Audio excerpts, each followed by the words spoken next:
Prête? Salut Xavier, comment ça va? Coucou Virginie, et toi? Impeccable. Dis-moi, aujourd'hui on va travailler les bras encore? Non, on va pas vraiment travailler les bras, mais plutôt les avant-bras. Parce que là, si on considère anatomiquement, nous avons le bras et ici l'avant-bras. Donc on va se concentrer aujourd'hui sur les avant-bras. Et je vous propose un exercice qu'on pourrait appeler le roulé d'haltère. Donc vous positionnez votre avant-bras sur la cuisse jusqu'à l'articulation du poignet. Donc vous allez faire rouler l'haltère jusqu'au bout des doigts. Vous inspirez et vous soufflez ici. Vous allez faire des séries de 20 comme ça. Ok, 3 séries de 20 avec 1 minute de récupération entre chaque exercice. Et à l'issue de cet exercice, on va vous proposer également des étirements. On va vous montrer un deuxième exercice aussi après. Donc vous inspirez ici, vous soufflez ici, vous inspirez ici, vous soufflez ici. Et ça fait travailler les avant-bras. Tous les muscles de l'avant-bras. Donc pour les gens par Donc exemple main, qui écrivent... la main en supination, hein, d'accord? Vous avez la main en supination, vous inspirez ici, vous soufflez ici, vous inspirez ici, vous soufflez ici. Deuxième exercice pour les avant-bras. Alors juste une question avant que tu me montres le deuxième exercice. Donc je te disais, les gens qui travaillent par exemple ordinateur, secrétariat, des choses comme ça, c'est bien par rapport au canal carpien par exemple de muscler un peu plus? Exactement. Très important de muscler ses avant-bras. Donc je vous propose un deuxième exercice. Vous placez les pieds écartés largeur épaule. Vous prenez la barre en pronation avec les mains écartées largeur épaule comme j'ai précisé. Vous inspirez ici. Vous soufflez ici, vous inspirez à 90 degrés, vous soufflez ici, donc des séries de 20 répétitions avec 1 minute de récupération et vous enchaînez comme ceci, d'accord? Ok. Ensuite, je vais proposer des étirements assez simples. Vous pouvez faire en vous mettant à 4 pattes. Donc, voilà, là vous avez les coudes tendus, vous allez étirer vos avant-bras en plaçant les mains dans tous les sens. Là, c'est le plat de la main. Vous allez placer également le dos de la main. Ok? Là, vous étirez. On n'est pas forcément habitué à faire ça, mais ça améliore en fait au la niveau... souplesse articulaire. Vous avez aussi d'autres exercices que vous pouvez faire comme ceci, debout. D'accord? Comme ceci.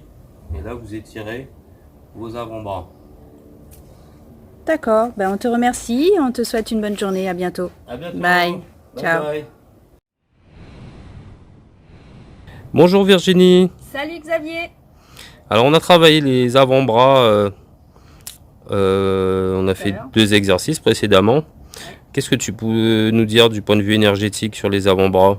Alors, tout ce qui est avant-bras, poignet, main, comme on pourrait dire, c'est vraiment la poigne, la fermeté. Et en fait, énergétiquement, c'est par là que l'énergie aussi, le fluide passe. D'ailleurs, quand je fais un soin énergétique, vraiment, en termes de magnétisme et de fluidité, bah, ça passe par les mains.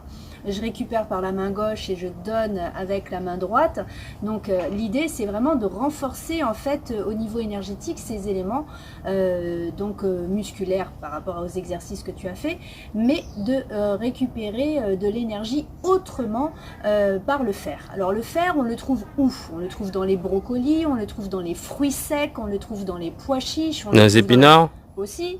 On le trouve aussi dans le sésame par exemple. Donc ce sont des éléments ou des aliments à consommer sans modération pour avoir un peu plus en fait de fermeté et de poigne, et ça va jouer aussi sur le caractère parce que vous le savez, en médecine chinoise tout est lié, tout est relié, et l'idée c'est vraiment de pouvoir raffermir. Là tu parlais de tonicité, de dynamisme tout à l'heure dans tes exercices aussi, mais l'idée c'est vraiment ça, c'est d'améliorer son confort bien sûr intestinal par rapport à je dirais l'alimentation de manière générale, mais là si on veut vraiment aller dans des zones bien particulières, ben, le fer c'est vraiment intéressant par rapport aux avant-bras.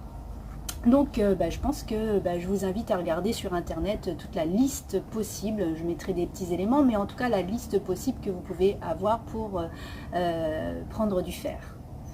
Et bien sûr, si vous avez envie de connaître un peu plus les autres astuces ou exercices pour le reste du corps, vous pouvez vous abonner donc à notre chaîne YouTube Fit and Love, et aussi nous rendre visite sur nos pages Facebook, Instagram, et pouvoir prendre contact avec nous de manière individuelle parce que évidemment tout le monde n'a pas la même morphologie, le même morphotype et avec votre date de naissance, rappelez-vous, on peut connaître en fait votre point de faiblesse pour améliorer en fin de compte votre ligne et avoir le poids idéal. Alors abonnez-vous, je vous dis à bientôt, salut! Merci Virginie, à très bientôt. Ciao!